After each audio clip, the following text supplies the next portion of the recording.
17 years ago, 60 Minutes first examined the so-called French paradox, which suggested that the French, despite a high-fat diet and high consumption of wine, had a remarkably low incidence of heart disease compared with Americans.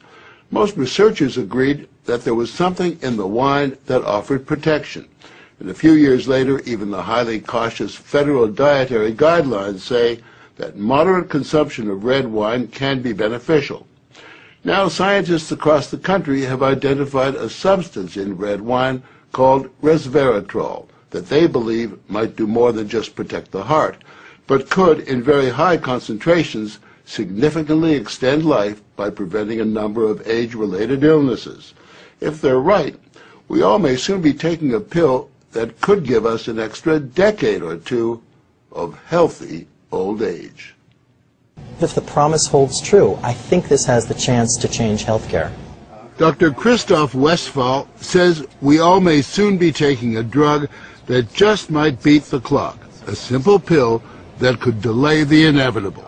Our goal is to prevent and forestall many of the diseases that strike us as we reach 50, 60, and 70, all with one pill. What you're suggesting is there's some kind of rejuvenation drug that turns a 70-year-old into a 35-year-old. That might be pretty hard to do, but I think if we're on a train heading one direction, we can slow down that train. I think we can slow down these genes that control the aging process. That quest to put death on hold began in 2003 when Westphal met David Sinclair, a biochemist at Harvard, who was studying the genetic components of aging. 5 years ago, I met David, and he had shown that you could extend lifespan in yeast. That's pretty exciting. Now, if you happen to be a yeast, it's very exciting. Yeasts are one thing, human beings are more complicated. So Sinclair focused on a gene present in almost all life forms, the sirtuin gene. It's normally inactive, but when it is active, Sinclair believes it triggers a survival mechanism that extends life. Convinced that something in nature could activate that gene, Sinclair randomly tested thousands of compounds. And bingo, he got a hit: Resveratrol. When I Googled this Resveratrol, I was shocked to find that red wine was the top hit. Red wine is brimming with Resveratrol. It's found in high concentration in the skin of the grape and seems to play a role in protecting it from invading bacteria and fungi. Were you aware of the research into red wine, that it offered certain health benefits? Oh, sure. I mean, that's why I almost fell off my chair when the link was made, and I thought that this was a potential explanation for the benefits of red wine. Convinced they were on the verge of a major scientific breakthrough, Sinclair and Westphal launched Citrus, a Cambridge, Massachusetts research company. They, along with a handful of other cutting-edge biotech companies, are developing resveratrol-based drugs that they believe zero in on the longevity gene. The important news here is not that we found something in red wine. The important thing is that we passed a milestone where we can now make drugs based on this knowledge and potentially slow down aging itself.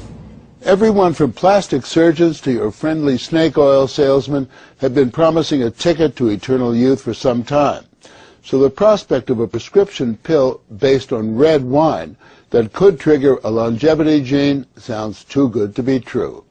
And yet, scientists have actually known for years of one surefire way of doing that. Stay hungry. Eating a lot of food turns that off. Dieting, extreme dieting, turns it on. Couch potato paradise.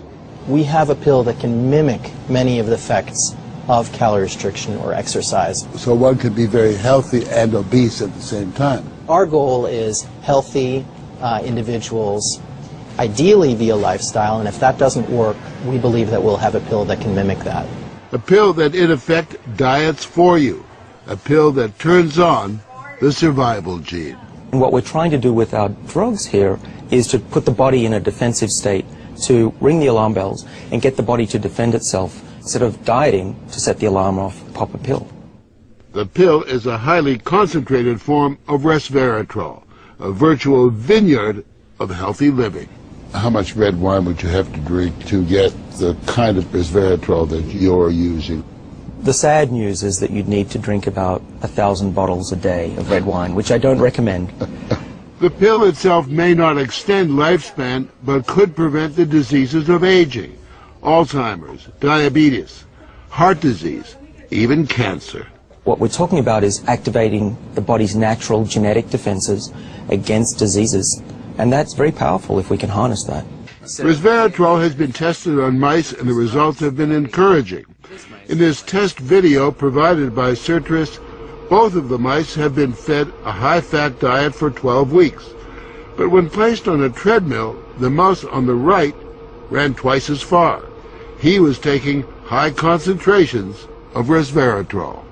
You have fat mice, and you have fat mice with resveratrol, and the ones that are on resveratrol, they can run twice as far, and they live longer, about 20% longer.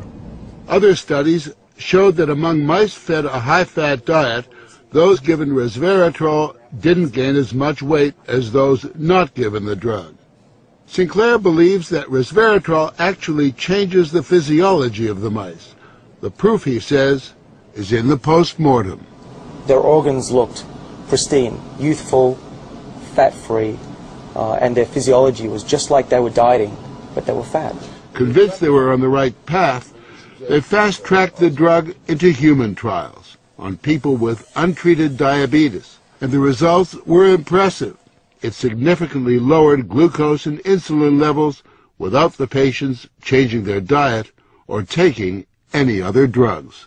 Originally, our hope was that you'd be able to prevent diseases of aging. What we ended up seeing is actually you could therapeutically intervene in patients who have diseases of aging, and that was unexpected.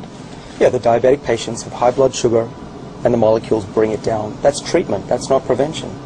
Citrus is now developing what they say is a much more potent synthetic version of resveratrol that will also soon go into human trials, this time on cancer patients.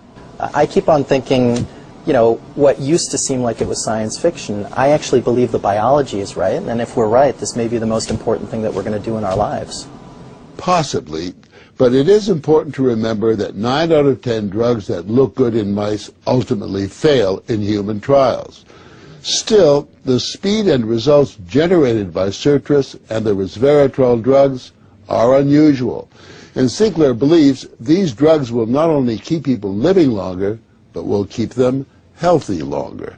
What we're talking about is potentially making a 90-year-old as healthy as a 60-year-old. A 90-year-old can play tennis and see their great-grandkids graduate from college. People will live active, healthy lives and then die quietly in their sleep, and that's really the aim here with these medicines. Are we on the edge of maintaining active lives into our hundreds, for example? Well, we've certainly passed a corner in terms of the science, and someone's going to achieve it, and if it's not us, it's going to be someone else. But the question that most of us want answered is, when do we get this pill? I would say 5 years, to be conservative, that this will happen within our lifetimes. I'm fairly certain about that. One measure of the potential of this research, Dr. Sinclair and Dr. Westfall's little startup company was recently bought by the pharmaceutical giant GlaxoSmithKline for almost $750 million.